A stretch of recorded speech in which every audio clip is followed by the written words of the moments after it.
Hello car people, my name's Adam, I run Enginetics Performance, and today we're going to talk about the CYBERSHIFT. I'm going to show you how to spec out your order, how to assemble the CYBERSHIFT, and lastly how to install it.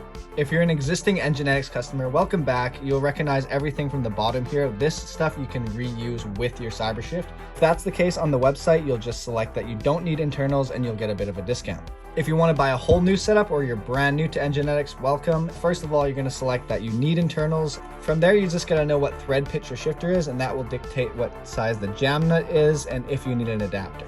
Now you can add your CYBERSHIFT to the cart. After that, you're going to want to head over to the DigiStyle tab and pick what DigiStyle you want to install on it. The only thing that's really going to matter is the flipped or standard orientation. That is going to decide where the cable comes out on your shift rod. This is flipped. It has the wire running at the back like this. This is fine for people that have shift boots that cover it. It's not going to look ugly. But for guys that don't and they pick standard, it's going to run through the front here. This could bug some people with their fingers contacting the wire potentially. It didn't bug me at all. I did a bunch of autocross events with it like that. But I've decided to flip it like this just because I have this boot. Now you can add your DigiStyle to the cart, and it will automatically rebate and make the combined order $69.69. If you decide to go with a Super Mini or a Reactive, it'll just take off the worth of a DigiStyle off of those more expensive products. Now we're ready to head into actually assembling this bad boy. First things first, you're going to want to open the screen. Now before we actually go and pop the screen in, we're going to run this cable through the back. This makes it way easier to get into the screen. At later dates, when you want to remove this from the car, you're going to have to install it from the back like this, which is still very doable. You just might want to use a screwdriver to press it in. But since we don't have to do that right now, we're not going to.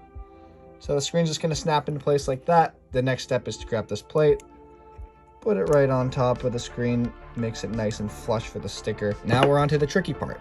Just put in the sticker on. I actually recommend to plug your DigiStyle in first so you can see a clear line of the screen.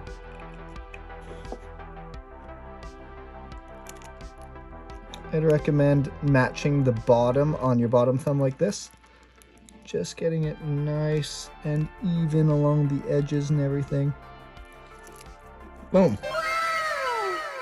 This demonstration will be installing the CYBERSHIFT on my S13. The first thing you're going to want to do after taking off your stock shift knob is remove the surround to get to underneath. We're going to run this braided line through the boot along the shifter.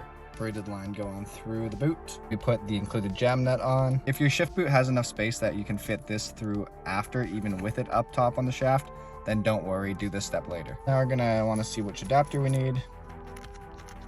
Thread adapter's in, the jam nut's on, we just gotta screw this baby on. While we're doing this, we're gonna wanna move this braided cable around and make sure it doesn't get tangled. Odds are when you're tightening it, it won't end facing the right way. That's why we have that jam nut under here.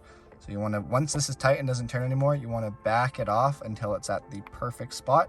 And now you just tighten the jam nut against the bottom of this. So tightening the jam nut in this case will actually be loosening it to press it up against the shifter. And now it's nice and tight. So I'm just gonna run this wire through that extra space that I have in this shift boot. If you don't have it, then you had to do that step earlier. So for you guys that don't have this dust shield here, you're gonna have to make sure that this is routed so it still has some slack for the shifting and doesn't bind, but it doesn't get into contact with anything down here in the shift linkage. Once your braided cable's routed, you just plug it into the box. You can remove that. Put some USB power.